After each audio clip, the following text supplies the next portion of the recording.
ready to get started? I'll get some chat things that I better check in case it's something. Not just a whole load of highs, which is fine. Nice to be friendly. And so we're starting a new set of two chapters. So the chapters that we're going to be doing for week 3 and week 4 are going to be chapters 3 is measures of center and spread, and chapter 4 is probability. So I think if you looked at the previous chapters, we really spent an awful lot of time with diagrams and pictures, or with just getting used to how we name things. So let's look into some numbers here and calculations and doing things that almost feel like math. Right, let's take the first fella, measures. What do we mean by that in statistics? A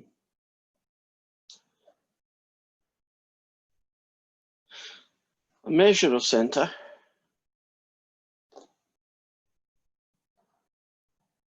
to admit some people, so I'm getting a little bit distracted. Right, a measure of center is a number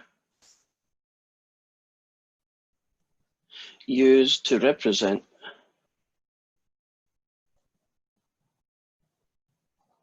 the typical person in the group.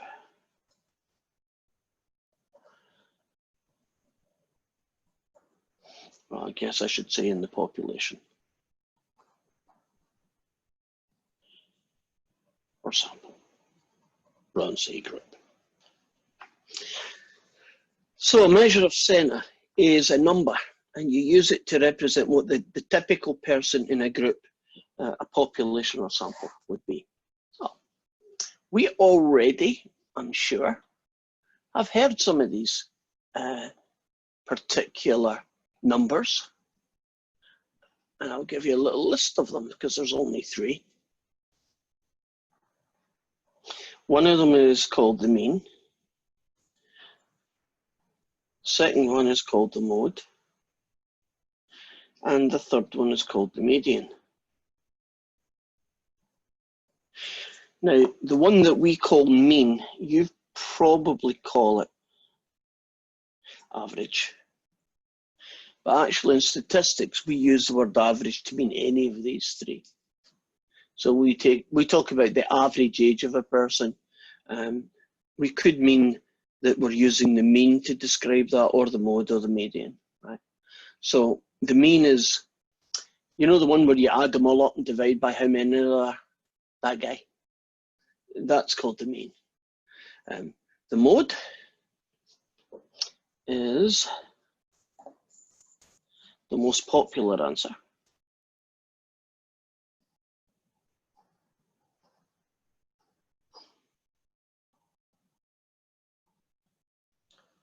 And the median is the number in the middle.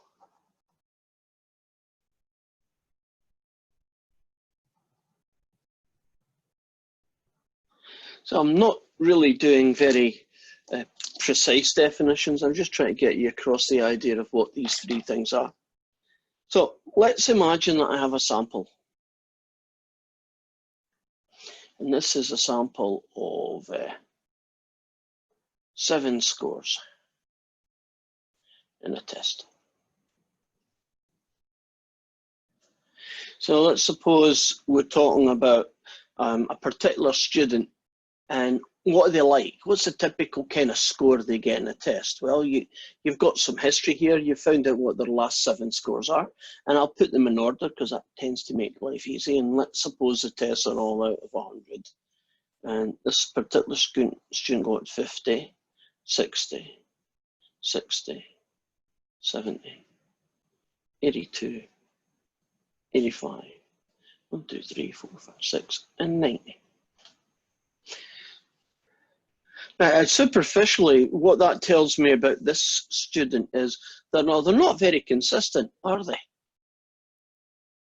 I mean, sometimes they do, you know, 50%, and sometimes they almost get 100%, right? And they seem to get all sorts of other scores in between that. So if that student was about to do another test, wouldn't it be quite hard to predict what kind of score that student might get? So let's look at the three possible ways of measuring the typical score for that person, the average score.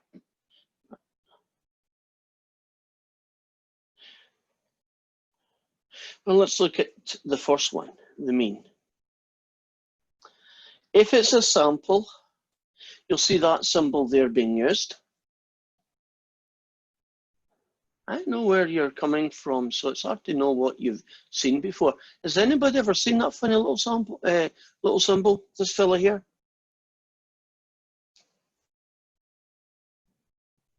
No?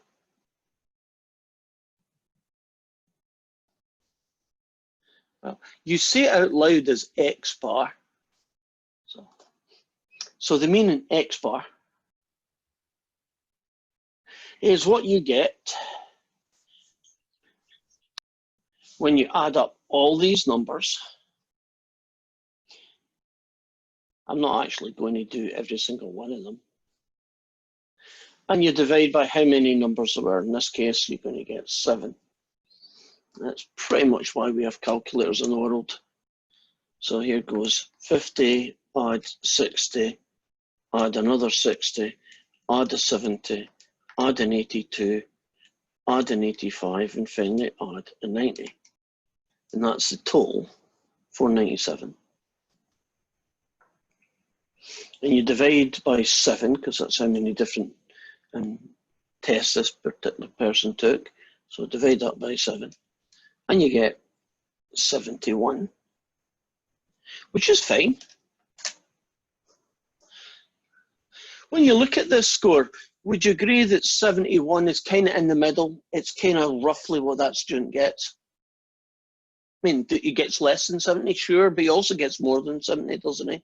It's kind of the, oh, can you imagine these numbers were on a big piece of wood?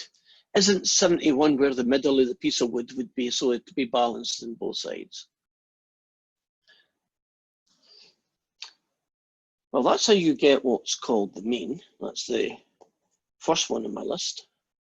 The second one on my list is called the mode. The mode, to be honest, is pretty useless. It's almost never used because it doesn't tend to really reflect the typical score. In this case, there's two numbers that are more popular than anything else, so the mode would be 60 here. Fair enough. And then the third one, well, that's called the median.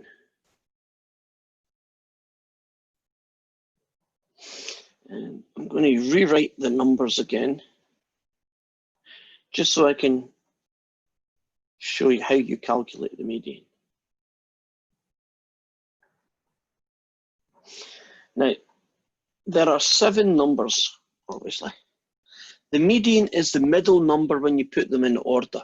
If you scan through these numbers, which one is in the middle?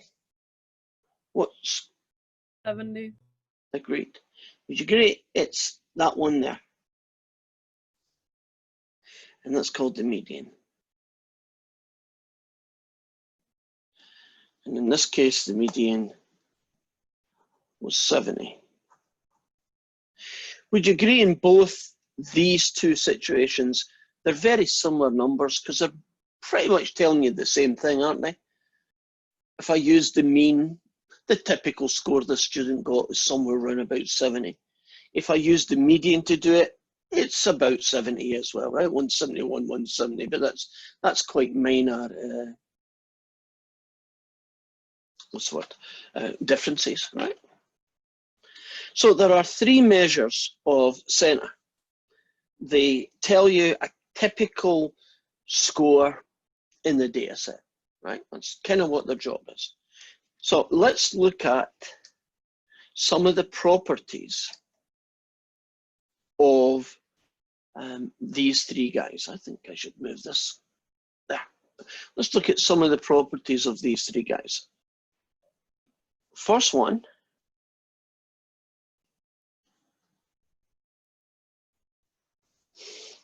is, what are they affected by an outlier?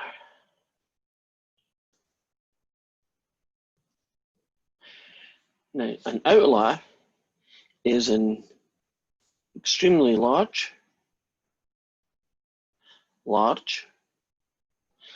or small number.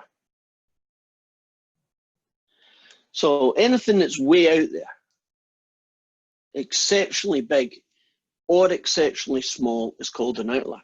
So let's give you a data set where there is an outlier, and we'll see how each of these three things get affected. So I'll have a little story between this. Imagine there's a very small, imagine there's a very small company, and in this company, this is what people get paid a month, right? So they get paid 3,000, 3,000, 3,000, 3,000. And the manager, he gets paid 1, 2, 3, 12,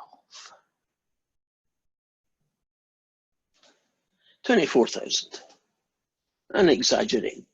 But would you agree that that 24,000 is extremely large compared to the rest of the data? So that guy there is the outlier that we're talking about. Now we're going to calculate the mean, the mode, and the median with an outlier and see if there's anything weird happening. Well, let's start with the mean.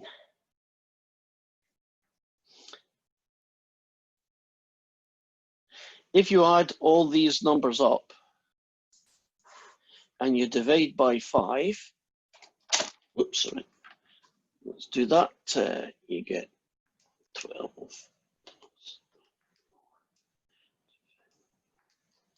You get 7,200.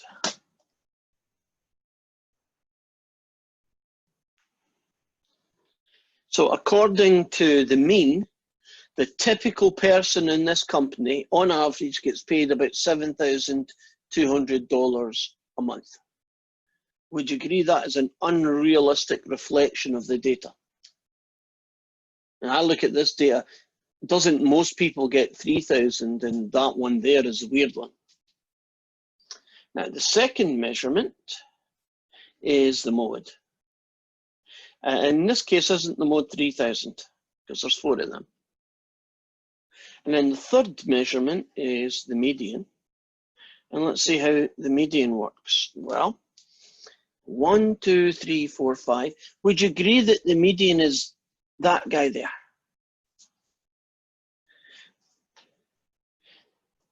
Now, in this particular data set, would you agree that the mode or the median is a much more realistic reflection of the typical wages that someone gets who works in that company? Now, this idea of an outlier having a negative effect, having a bad effect on the mean, is quite important, because when you do samples and you collect data and you're trying to use it to predict what the whole population is like, you can actually try to think of the phrase that you can crash and burn with your estimate because you might get an outlier. So I'm going to pretend that we collected some data from this class. And none of you know this, but do you know that Bill Gates actually is a member of this class, or at least is for this question? And we are going to calculate the average worth of people in this class. So if you're trying to calculate the average worth, basically what you do is you imagine theoretically that you sold everything that you own. So if you owned a car, what would you get for it, right? If you sold the clothes on your back, right? Everything that you own, if you owned it, and that goes on one side. And then you got your credit card and all the loans and your student loans, and they go on the other side. and you just do a basic subtraction, and hopefully it's a positive number, right? Since you lot are students, I'm going to exaggerate this, but here's a very small sample. One of you is got a net worth of -500. You owe more than you could get if you sold everything you owned. And if you're a student, that's probably quite a lot of you, isn't it? Not forever, but you know, maybe at the start of your career. And this next person, if they sold everything they owned, they would just be able to pay off their debt. So they'd break even, I guess. The next person,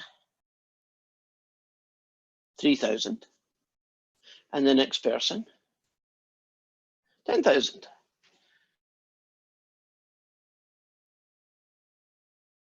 And then I'm making this up because I don't know what he's worth.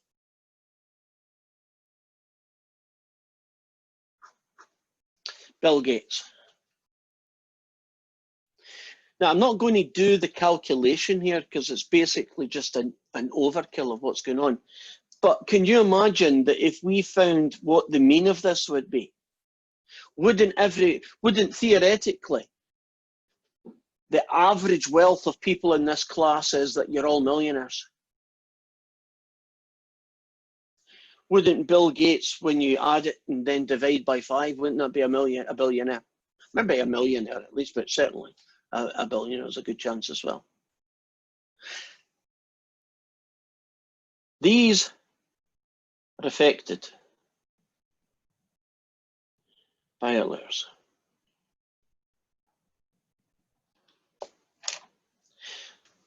What about the mode? What's the mode of this pretend sample? Who's in the middle? There's none.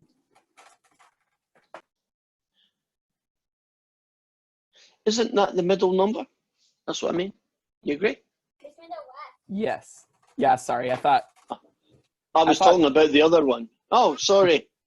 I said the wrong thing. You are correct. Let me answer the question I thought I was asking.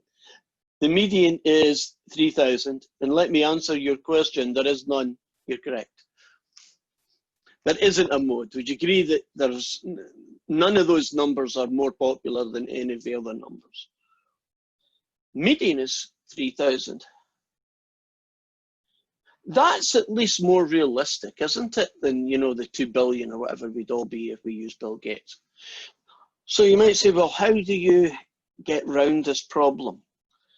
One of the simplest things is, do you know if you know there's an outlier, you throw the data away and you only calculate the mean, mode, and median with the numbers that are left. So as long as, if you're in a class and 99% of the class just have typical numbers and then there's a Bill Gates kind of guy, see if you just drop him from your sample, won't the rest of your data be a better reflection on the typical person in the class? So Bill Gates would just have to be shunned by the rest of us, and we would calculate the rest based on that. So if I did eliminate him, then the new mean would only be based on 4 numbers, right? It would be based on this guy, this fella here, and finally 10,000. And hopefully that comes out as a much more realistic number.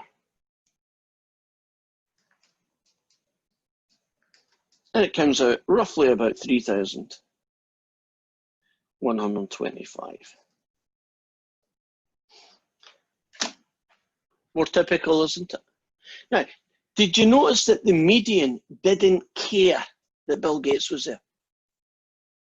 Do you notice that the median is unaffected by an outlier? Because doesn't that guy just count as one number, just like he counts as one number, and so does this one and that one? And because they're on the outside, they're never going to be the middle number, right? So the typical person in the middle is still that. So that means that means are affected by outliers. The median is not affected by outliers.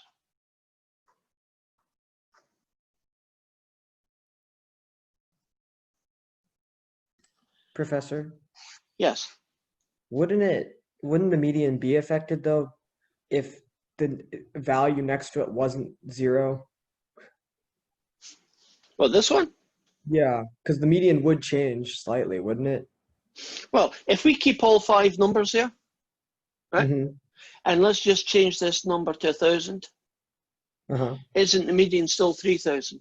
Oh, okay. I see what you're saying. Because I was like, if you're dropping the value, then the median Oh, is gonna. if you drop that number. But the thing is, you don't drop numbers when it's a median. You keep the outliers because they don't affect anything. Okay.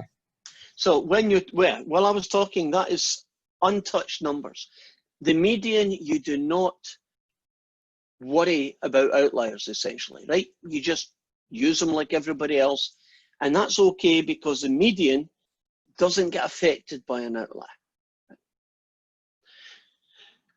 Medians are quite interesting because almost all government data uses median when they talk about the entire country, or even if they're just talking about a state. So you'll be able to get things like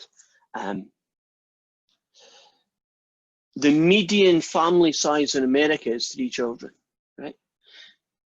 The median household income in Washington is 50,000. The median household income in New York is 82,000, right? The median age of Americans is about 29. You know, it's always the median. So can you imagine what the government, because they have the power to collect good data, if I wanted to know the median age of American, wouldn't you find the age of every American and then kind of pretend that the babies that are just born would go on one side and that your 108-year-old granny would be at the other side, and they just walk to the middle and say, how old are you? Yeah, the guy in the middle, and he'd say, I'm 27, and that's how you would get the median. And in those cases, the outliers, right, the really extreme numbers, because they don't affect the median, right, they don't have any negative effect on them, we can just use them like they were any other number. If, however, you did the mean for all those things, very simple, back to Bill Gates, I'm picking on that guy because he's got too much money. I think there are about 5 million people, right, in Washington state. I think that's roughly, okay? Now, since Bill Gates has 100 billion,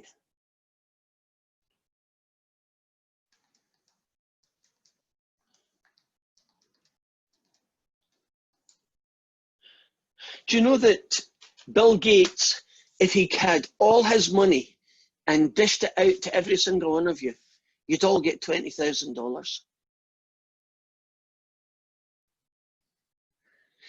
Do you see that if you use Bill Gates, won't the average, if you use the mean, make Washington look like we all make $20,000 more than we actually do? Can you see that's just one guy? Now, if you are, does Bezos, whatever you call it, does the Amazon guy live here? I think he used to. He doesn't anymore. Well, let's pretend for my argument that he came back and stayed here. Do you know he would add another 30,000? Do you know if we could get a couple more billionaires to come and live in Washington state? Theoretically, if you then use that data to get the mean salaries of people, we'd all be millionaires. Do you see how distorted something becomes if you've got 1, 2, or I don't know how many billionaires are in America, probably 1,000, right? If you got all of them to come and live. On the other hand, even 100 billionaires, wouldn't they have virtually zero effect on the middle number, the median? Because there are only 100 guys out of 5 million. You know, how big's that going to move the middle, right? You had to hardly notice it. Cool. Any questions about that? The mode, I'm not going to spend a lot of time in the mode because, as I said earlier, it's not really very useful. So we don't spend a lot of time on it. Here's another problem, only to do with the median. We looked at the problem with the mean is that outliers have nasty effect on it. This is not a big effect, but it is an effect. The median, when there is an even number of data points. First, I'll do an odd just to show you how it works. Suppose I had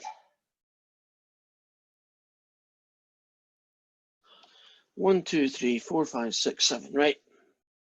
There's 7 data points. Are we comfortable that the guy in the middle is that guy there, right?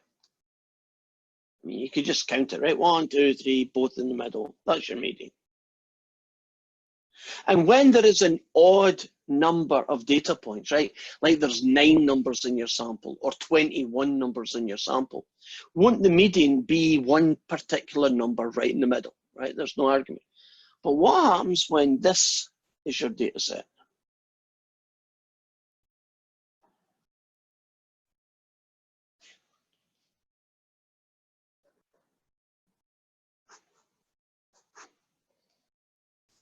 Suppose you have 6 numbers in your sample or 6,000 numbers in your sample. How do you actually calculate the median? Well, let's have a look at the problem.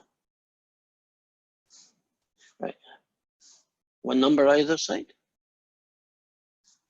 2 numbers either side. Do you see that there's actually 2 numbers who are in the middle? It's not unique. Now, the median has to be, as all measures of centre have to be, a single value. You can't say the median is 6 and 10. Even if you want to, nobody would let you, right? You're not allowed to. So how do you think you fix that little hiccup? Because it is only a minor hiccup.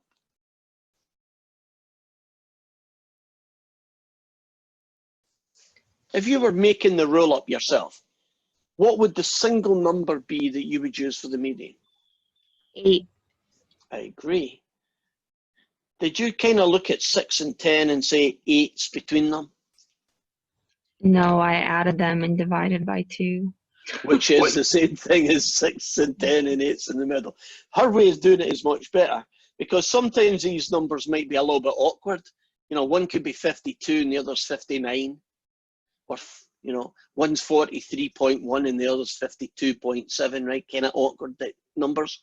And so typically all you do to get the median is, just like she said, you add them together and you have it. That's not a big issue, right? It's easy enough to deal with. What do you think you have to do if the numbers that you're given in your sample are all jumbled up? Can you just pick the 2 guys or the 1 guy in the middle and call it good, or do you think you need to do something? Them in order. Yeah. So doesn't it become a little bit annoying if the data set is really big? Because couldn't you spend half an hour just putting them in order to find the middle one? Where at least if you're calculating the mean, does it really matter if the numbers are in order if you want to get the mean? No, you can add them all up and divide by 20 numbers or 40 numbers, whatever you want. Are we good? So let's look at a different property. Again, I'm only going to focus on the mean and median, right? The mode kind of made a very short appearance and has left the building, right? So you'll probably find I'm not going to talk much about that one. So here is a relatively nice data set.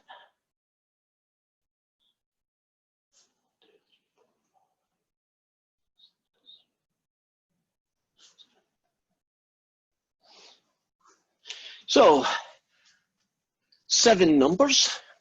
We're going to calculate the mean and we are going to calculate the median. And I am going to give you a very strange name for the median. The median has another name. It's called Q2. It's called the second quartile.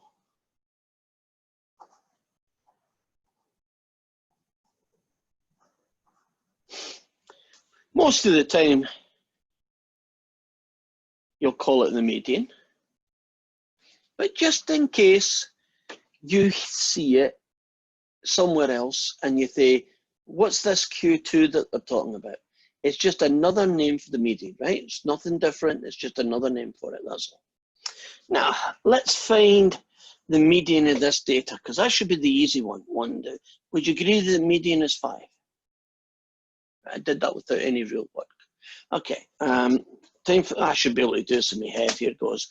29, 36, 40, 45, 49. Oh, am I good or am I good? And if it's not right, will you pretend I did it right? Because I just want to get this question over with, right? So the mean is 7, right?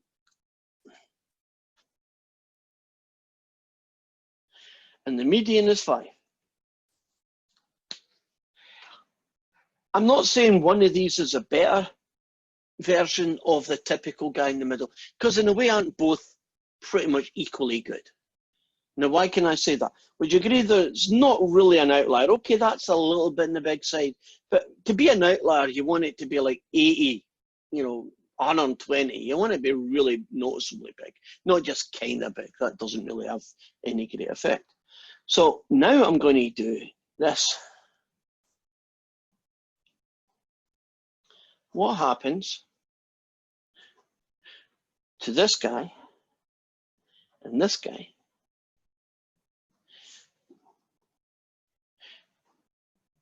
when you add 10 to all the data points?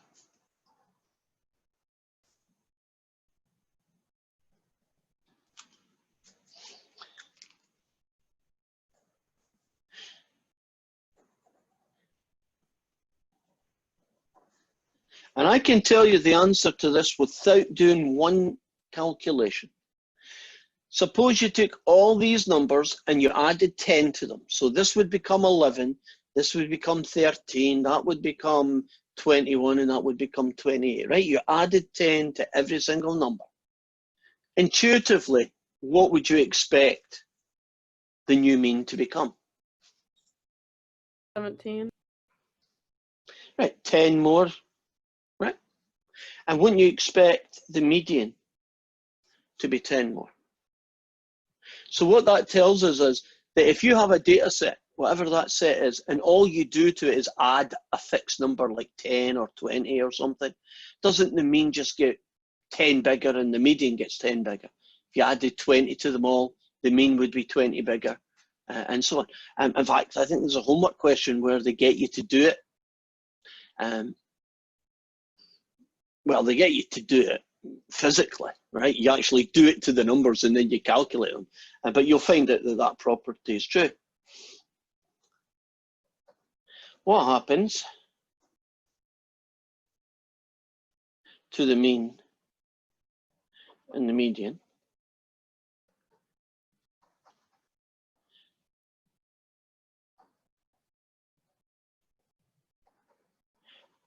when you double all the data points? So this becomes 2, this becomes 6, this becomes 22, and this becomes 36.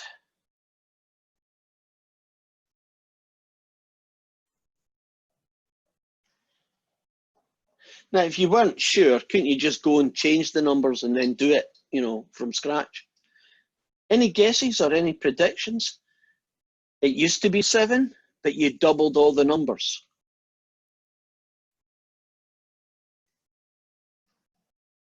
Intuitively, what do you think the new mean should be?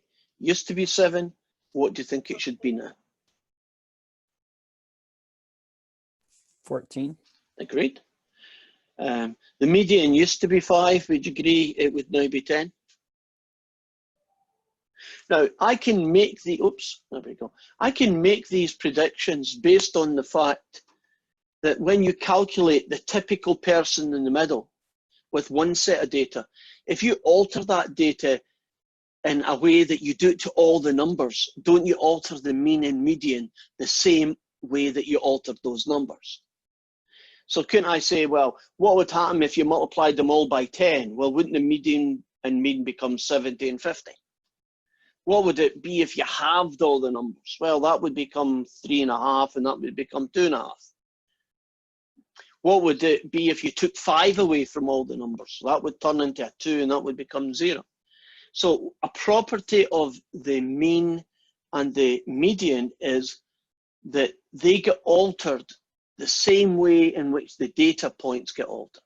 As long as you do the same thing to all the data points, you can predict the mean and the median by just simply doing the same calculation. So can you imagine all of these were measurements in inches? If you turned them all into centimeters, which is basically you just multiply everybody by 2.54, wouldn't this just be 7 times 2.54, and this would be 5 times 2.54, and I didn't need to do any calculations except those? That would be very useful if this was 700 numbers. Because I don't want to have to do that to 700 numbers. If there's a property that says you don't need to, do you see that property could be useful in some situations, right? Any questions so far? We feel good? We need a joke. Anybody got a joke for me? This is like a Halloween one. Oh, I love Halloween jokes. Tell me. Why didn't the skeleton cross the road? I don't know why. Because he didn't have the guts. Oh, we're doing those ones. Okay. Why couldn't the skeleton go to the prom?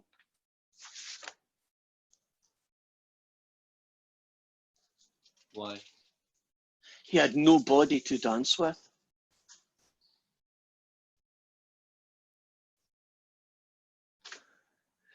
This is my best material. I forgot what the time is. When should we finish this class? This class finishes in 50 minutes. Is that right?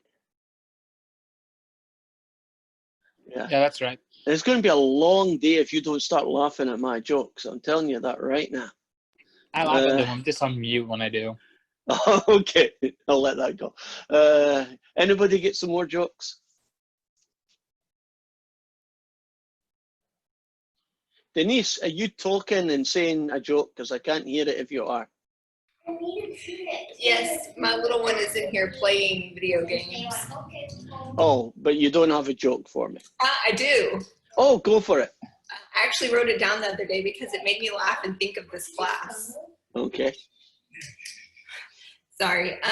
My grandfather has the heart of a lion Okay. and a lifetime ban from the zoo. Oh. Oh, that's bad.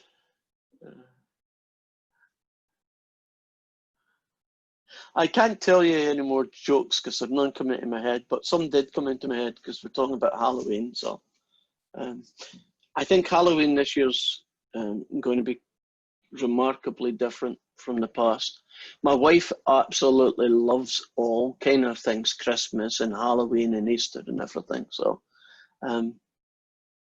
we normally make a pretty big thing of it. So good share. I think I might have shared this before with some of you, but my wife, when we got married, she immigrated to Scotland with me, and one of the things she did is got to experience how we do certain things. And you would think, well, you know, Americans and Britain, Scotland's part of Britain, wouldn't be that different. And for many things, they're not that different, but we do have some differences. And one of them is Halloween. So what happens in Scotland and England is that the kids all come round to your house, just like they do in America with their parents or their big brother and sister. And you give them candy and things and so on, and that's pretty much the same. But the major difference is that when they come in Scotland is that you invite them into your house, and they come into your house, and then the kids have to do something. And so they have to sing a song. So you know the 12-year-olds or the 8, 10 and 20s and that, they all sing whoever it is, you know, I'm saying Madonna because I'm old, but you know, whatever the song is, they sing that song. Or you can tell us a joke, or you can dance. You can actually dance because the little 3-year-olds go to ballet, right? And you know they do the tap tap 1 foot, tap tap second foot, tap tap third foot, and they've done their dancing. You know you clap your hands and say here, great, and you give them candy. And I would have thought that's so much different. That was really cool. And so we come back to America after a while, and I'm in charge of the thing, the Halloween. In America, somebody goes to the door, right, with the stuff and gives out. So I got that job, so I was quite happy with that. And so I get my first customer, and I open the door, and there's, a mum and dad with some 3 kids, some kind, cowboy and whatever, and princess and so on. And I'm looking at them, and they're not doing anything, and they're not coming into my house. And so my wife Celeste says, "What's up?" And I said, "They're not doing anything." And so I turned to them and I say, "Do something." And I said, "Dance, sing." You know that you could get a really bad reputation if parents say, "That guy in 48 wants the kids to come into the house and they have to do stuff." So I learnt that one mistake, that you don't do Halloween the same way. But can you see how easy it is to get culturally different? To do something culturally different and think that you're doing everything perfectly normal for what your culture would do back home. But in America, that's weird, right? Yeah. I'll give you another weird. In America, you send Valentine cards to your mum, don't you? A lot of you might. Is that right? You can send Valentine cards to people like your mum. Yeah. That would be considered weird in Scotland. You only send Valentine cards if you're really being nice to one person, the girl or boy in your life. That's who you get Valentine cards to. But in America, that seemed weird that you would have Valentine cards to your sister or your pal or your mother or some other relative like that. That just is weird to me. So, just in case you go back to Scotland and you wonder why people think it's weird when you do certain things. Everybody has a different norm. Oh, there's one other thing before we move on from this. I was, during that time, kids come to your house in Scotland. Adults don't. But we stayed in a rented apartment when we first came, and a bunch of adults came to the house. And I didn't know what the heck to do. And yeah, I still remember this. I think I can't get it out of my brain. One of the guys was dressed as the devil in a big red leather suit, with the cap on with the horns. And it was a tight leather suit, and I didn't know where the heck to look, but it was not a pleasant experience for me, I'll tell you that. So you lot have got to be aware that you can shock other cultures by what you think is norm. Although I'm pretty sure adults coming around doing trick-or-treating is probably not so much the norm. But there was a lot of Navy people where we stayed, so maybe it is normal for them. I hope I haven't insulted anybody's family there. Okay, we ready? We done? Let's move on. Any questions about, not Scotland so much, but any questions in general about what we've done so far? Looks good, okay. I'm just going to go and figure out where the heck I put it. Here we go. I want to show you slight differences from what we've done and how you can get the answer by looking at what the homework looks like in WebAssign. So here we go. Forget about question 1, I'm coming back to that. Right, it starts off, oh darn it, I hate answers, it distracts the heck out of me. Go away answers. That's its default setting. Let me go up and down so there's a chance to go away.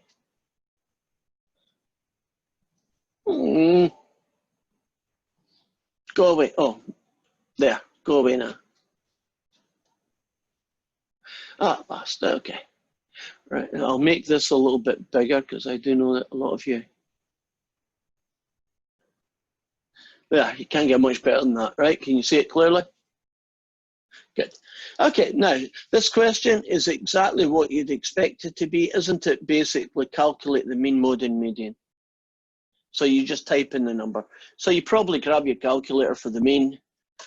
Would you agree that in that top question, I think it's question number 2, wouldn't you have to rewrite the data on some scratch paper and then figure out who the middle number is? Right. Is anybody good at doing that in their head? Because I think I know what the median would be for question 2.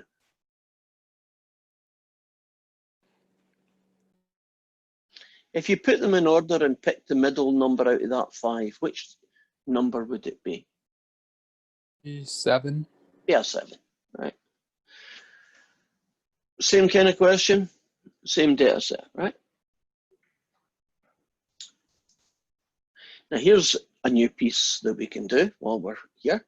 When a distribution is mound-shaped, right? A single hill, right? That's what they mean by mound shape.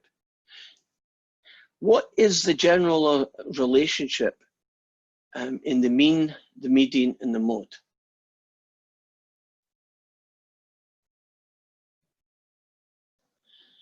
So imagine you picked the guy in the middle, right? That would be the median. If you added them all up and divided by how many, that would be the mean. And if you picked the most popular number, right, that would be the mode. If you have got a single hill, what do you think would be the relationship?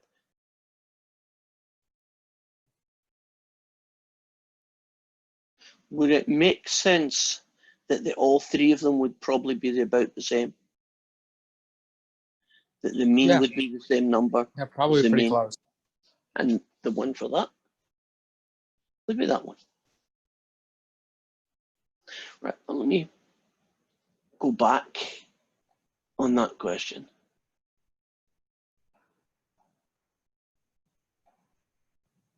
Right. I'm going to do the white screen and try and convince you that what I said could work, right? So imagine that you're having your data and it looks like that, right? So let's suppose this number here is 5, that this number here is 15, and that guy in the middle is 10, right? Just to put some scale to it. Now, would you agree that the middle number would probably be one of those number 10s? So the mean median would be 10. On the way this distribution is shaped, would you agree because it's highest at 10, wouldn't the most common number, the mode, be 10? See, there's maybe 1 or 2 5s and 1 or 2 15s, right? And maybe a fair amount of 7s, right? And a lot more 8s and a lot more 9s, but wouldn't there be, the most would be the 10s, right? So visually, that's what it is. I'm not sure I can convince you on the last one, but I'll try. If you were adding these up, wouldn't these kind of balance? And wouldn't the mean end up be 10? So when they said a mound-shaped distribution, what property would be reasonable to assume? And the property is that all 3 of them would probably be pretty close to each other. Is that a reasonably convincing argument for why that's the right answer? Okay, so let's return back, tidy up some other questions.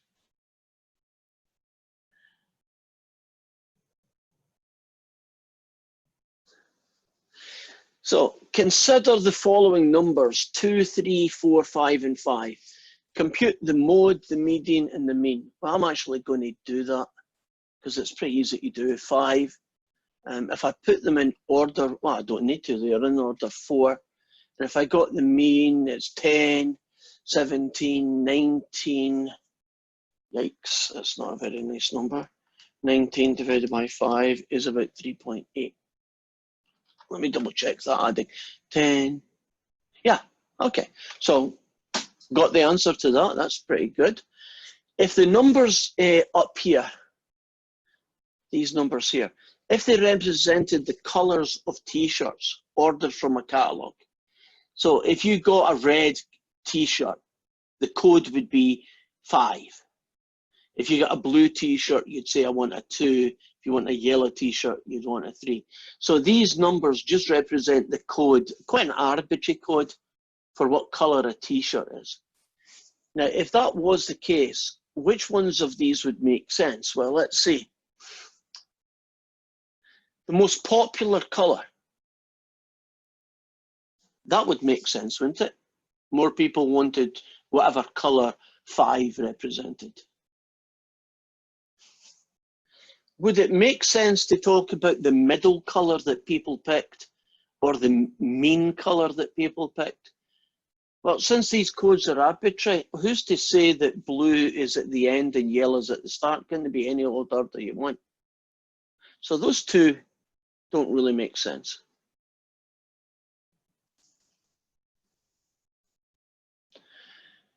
Now, if these represented how many miles you need to travel in a different trail to go to different lakes, wouldn't the mean and the median make sense?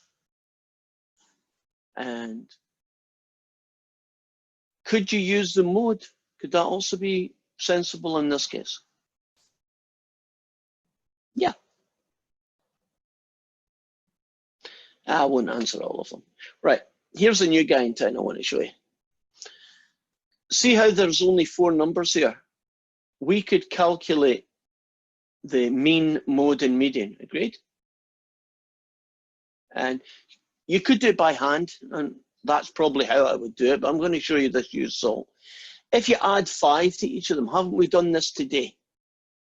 Right, I'm going to pretend, just because I want a number here, let's pretend that the median is 6.5. If you add 5 to each of these numbers, won't the median become 11.5? Can't you answer that question without actually doing the calculations?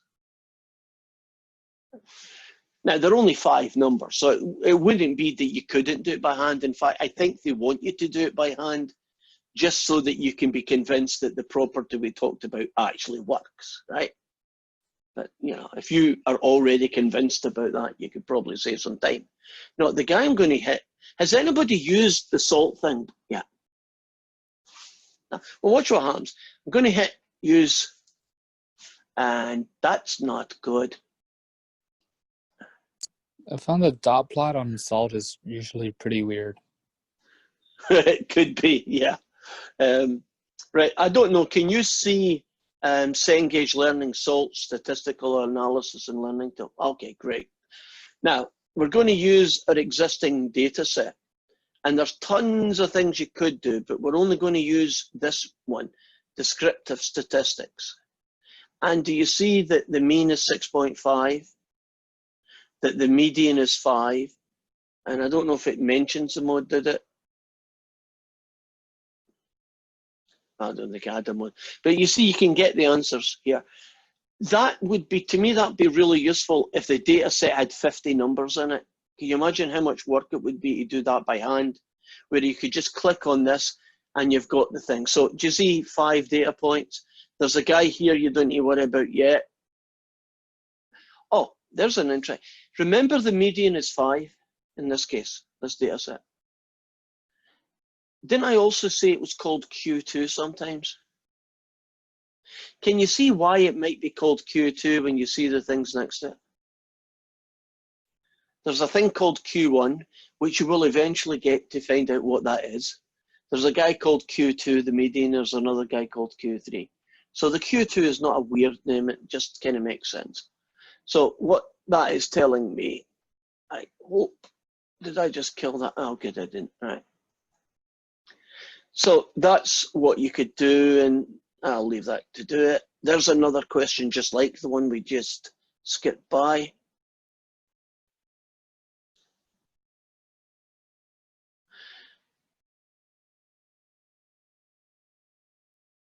Okay, here is a generalized way of asking some of these relationships. Question 8.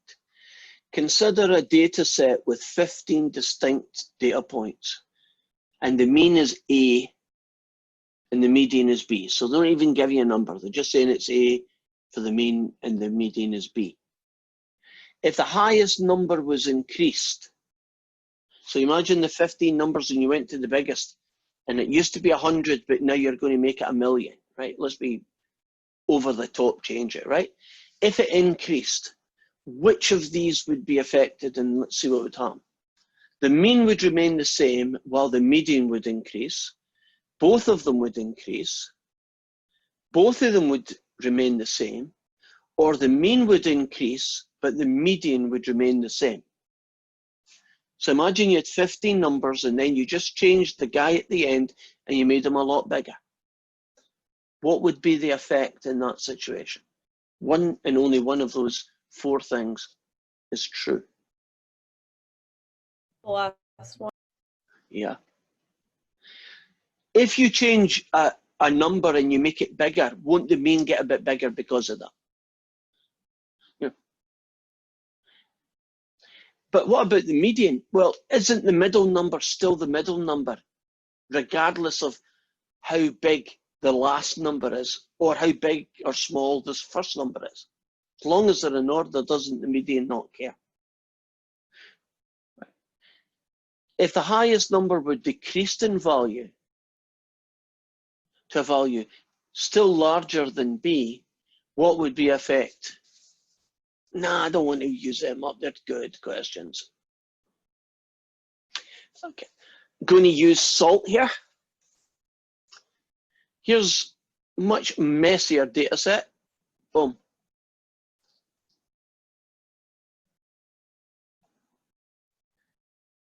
Hit descriptive statistics. You see how nice it was? There's the mean done for you. There's the median done for you. I think you're going to have to figure out how to do the mode. I'm scanning through that data. I see a lot of 182s. Would you agree that might be the mode? I see 3 of them. So I guess for the mode, you just got to eyeball it, because that descriptive statistics, at least I didn't see it. It doesn't have it. Okay, imagine question 10 is just going to be the same thing. Hit SALT and it tells you.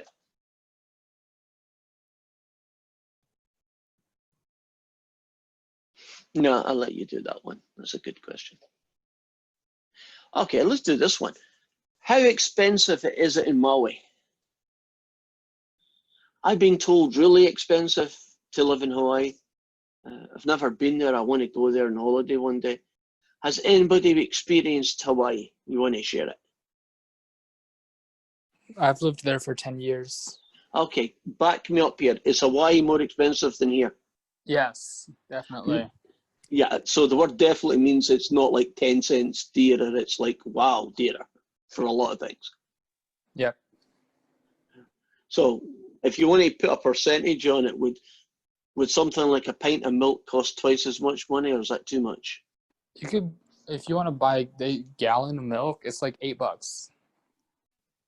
Okay, so it is more expensive. So the other question that bears asking, well, for me is, do you get paid twice as much money for the same kind of jobs if you live in Hawaii?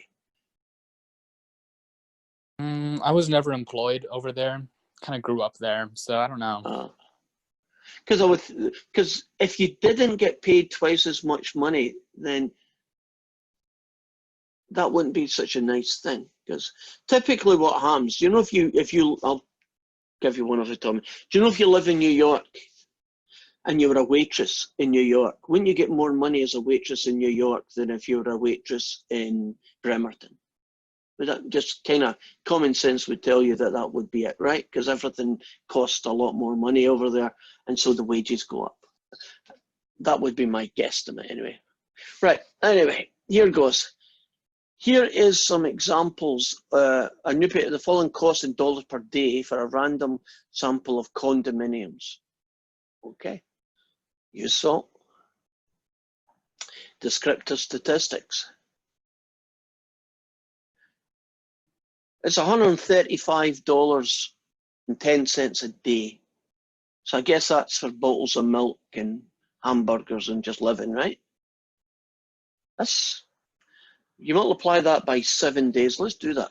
I'm doing it. Right, I'm going to call it 135. That's the typical amount of money you'd spend in Maui, living expenses in a day, right? Just buying stuff, paying your electricity. You multiply that by 7, that's $945 a week. And you multiply that by 52, $49,140.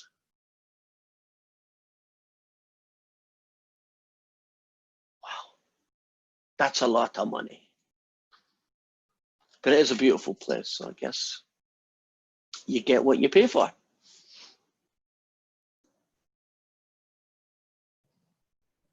Right, now they talk about a thing here called trimmed mean.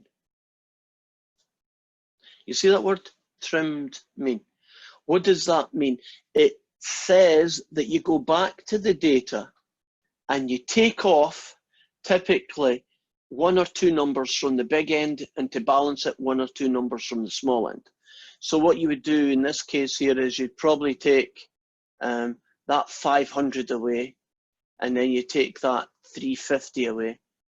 And then on the small side, what's the 2 smallest ones? I'd probably take away those 2 45s. Now, what they're essentially doing is, it's a bit like getting rid of Bill Gates. Right? You're just taking away a couple of the big ones and take away a couple of the small ones, and then you can recalculate the mean. Now, you should be able to do that in SALT. So I'm going to click on SALT. And now if I go through the data, oops, there we go. If you go through this data, do you see it looks like this? Now, if I'm not mistaken, if I hit that one, I've just taken out a 44, right? And if I take that one out, I've taken out a 45. And if I take that one out, I've taken a 45. So I basically have taken out the 3 smallest ones, right? Then I'll try and figure out who the 3 biggest is. Well, they're definitely one of the 3 biggest. 350 is the next biggest.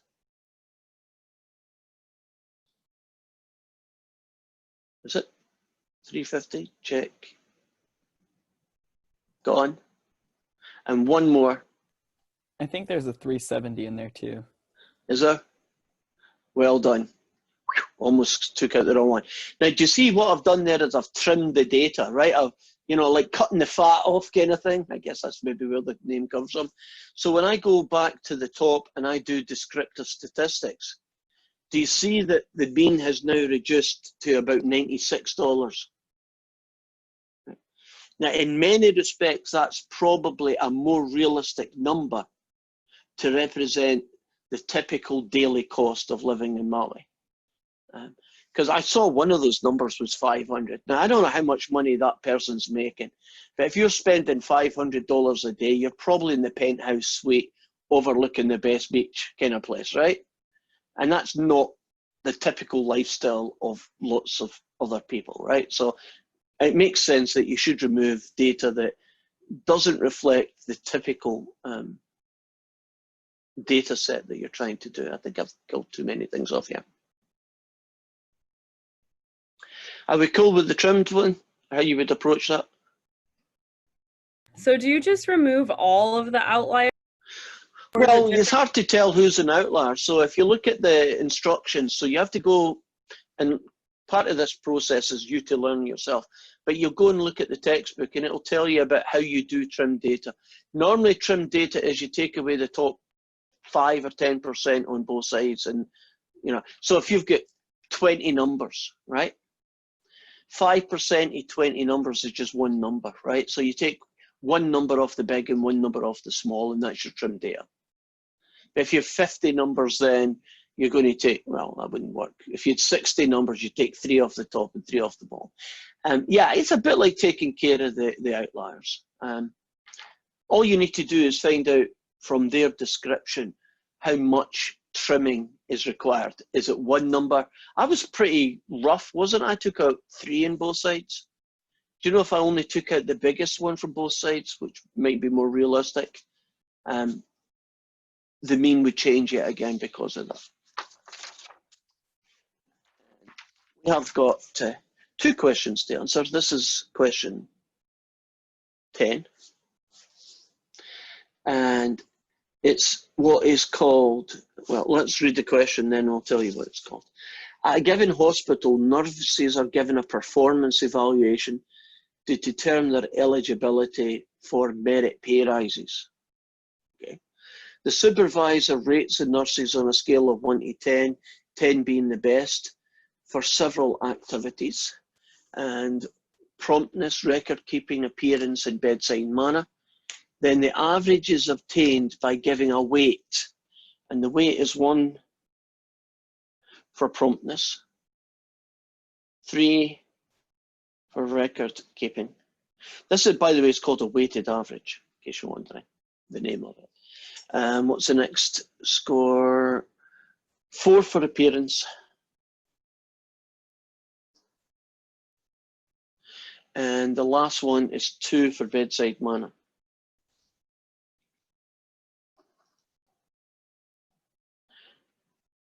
So I'm going to show you now how to calculate a weighted average based on that information.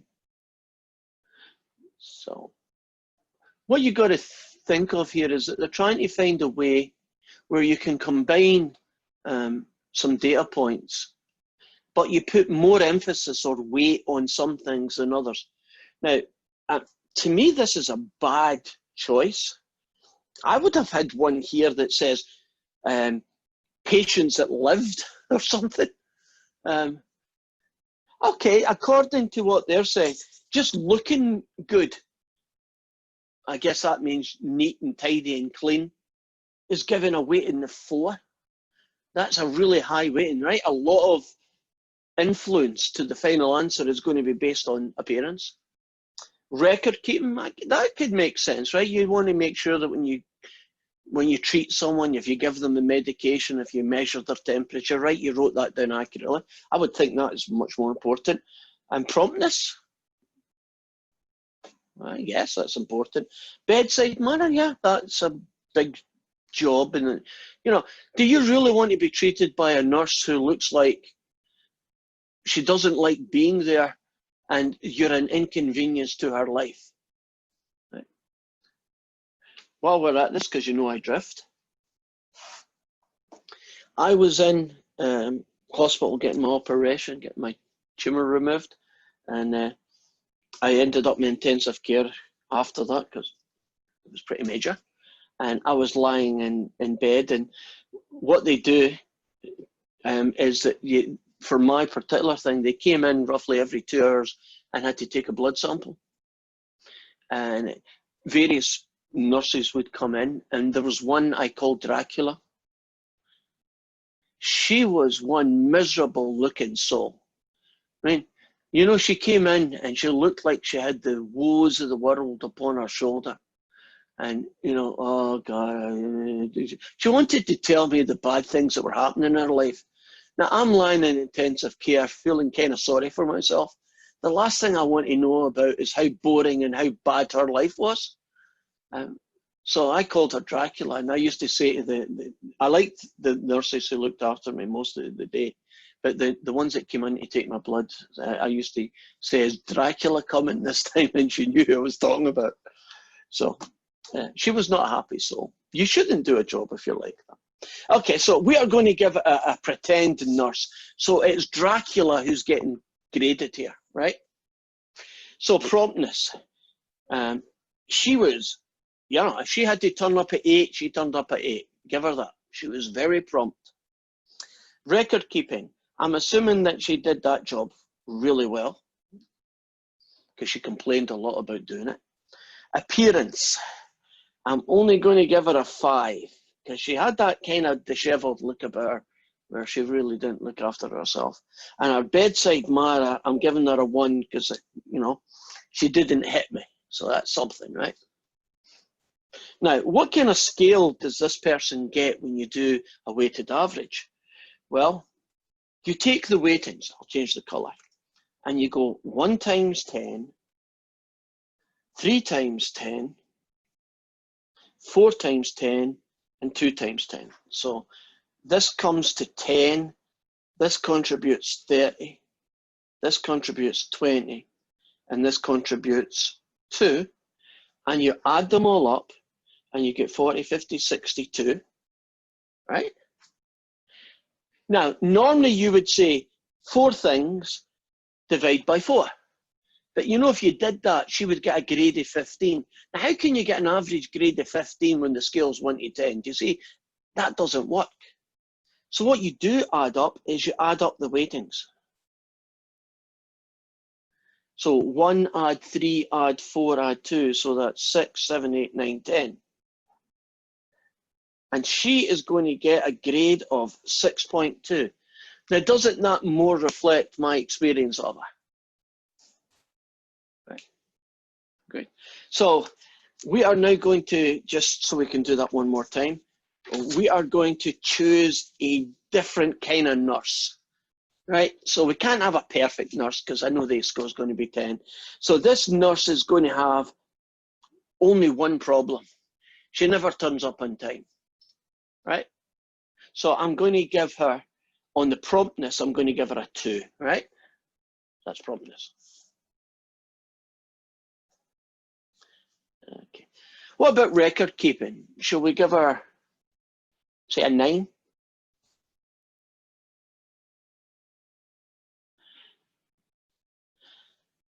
Parents, who do you think she might be? Pretend you know this nurse. That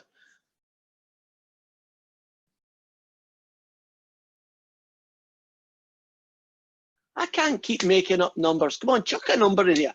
Is she dishevelled or is she kind of clean and smart? What do you want to make her? Erica. Oh, God, you're being cruel. Okay, appearance. Well, I'm going to do the bedside manner because I liked her, right? She gets a 10 on bedside manner. Right. Do you think that this nurse is going to get a better score than that one just looking at the data? About the same, better or worse than Dracula? About the same. Okay, let's see what happens. Promptness times 1. So there wasn't a lot of weighting to that. It's a bad score, but you're only giving it a 1, right? Isn't that guy there going to be 4 times more weighting, right? So the second one is a 3. That's a pretty high rating, right? That's 3. Oh dear, didn't do so good on the appearance. That was whoever it was fault. But she did really good in bedside manner. So what am I going to get here? I'm going to get 2, 27, 24, and 20. And that's 9, 13, 5, 6, 7, 8, 9, 93, 9. Whoa, check that. That doesn't look right.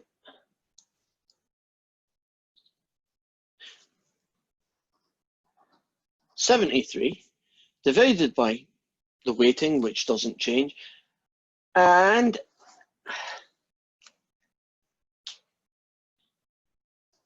she did better.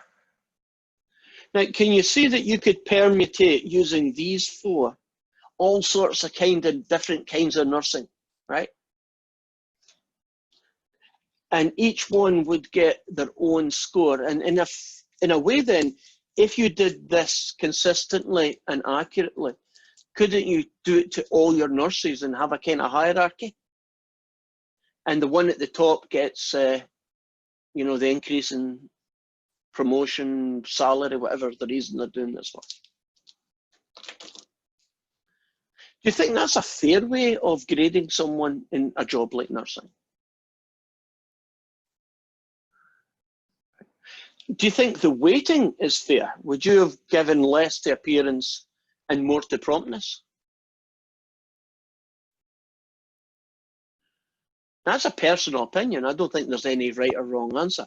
So Denise, I'm picking on you. If you had to do the same 10, right? It has to add up to 10, right? That's what these 4 add up to. What kind of weighting would you maybe choose? I'd probably give more to bedside manner and promptness. Okay, so you want to give that a 3 or a 4? What do you want to move it up to? I would do that one a 3. Okay. What about appearance? Probably the 2. Because it's not that big a thing. Okay. What about record keeping then? Well, together they have to add up to 5. So how are you going to split that? 2. 2 for record keeping? I don't know. I think I care more about the nurse and the doctor showing up on time.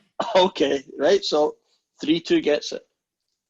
Now, I don't have the time to do this, but can you imagine that if Dracula was given this weighting or the nurse I liked was given this weighting, wouldn't these numbers now change because the weighting has changed? Yes. Can you imagine that in some worlds, Dracula could even get a better score than the nurse I liked? Don't you just have to put more weighting on these 2? Because that's the 2 that she did really good in, and put less weighting on the other 2. Wouldn't the net effect be that you could have different results? So in a way, what that is telling me is, isn't this weighting system quite objective? See, if you're a manager of a hospital and you're the person that has to decide who gets the raise or the promotion, and you're trying to do it in what you are saying is a totally unbiased way, well, isn't there a bias involved in how you decide to weight? If I think she comes in on time, boom, when she has to be there, she's there, and she dresses immaculately, and I put lots of weighting in that, couldn't I get a really well-dressed, prompt, useless nurse? I'm exaggerating. Can you see? How do you put weighting on something? It's totally subjective. That was a good question. I like it. And our last thing was question 1. So here goes.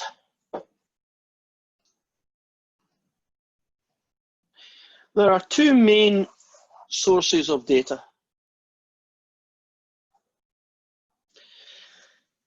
We've really only been talking about the sample. Now, a sample, the guys that we've been looking at are X-bar, the mode, and the median. And these are called statistics. So a statistic, that's where the name of this entire subject comes from. The word statistic means it's a number that you use to represent some kind of information. And in these cases, these particular statistics, don't they measure a typical person from the sample, right? Mean, mode, or median, a typical person. That's called a statistic. Now, in the population, you get the same 3 things, but you don't call them a statistic. They're called a parameter. And the guy that we call the mean, you use this fella. So if you ever see this funny little guy here, it's a Greek letter of the alphabet. Does anybody know how you say that Greek letter of the alphabet out loud?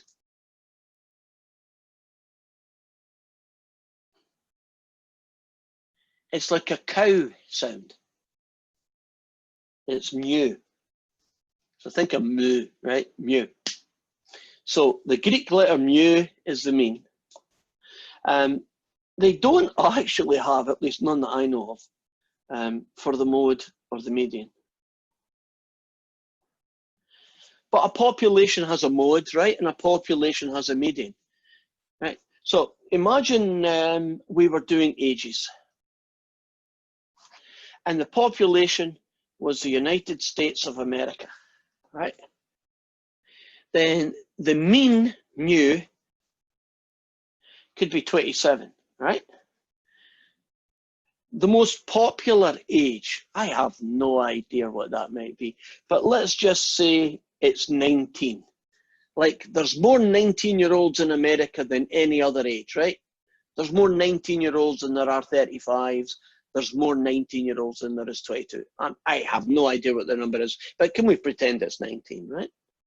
Now, the median, if you did a census, which is the only way you could get this information, can you imagine you got the age of every single American and then you put them in order and you pick the guy in the middle, and let's just say for argument's sake it was 26. Okay. Those would be parameters from that population.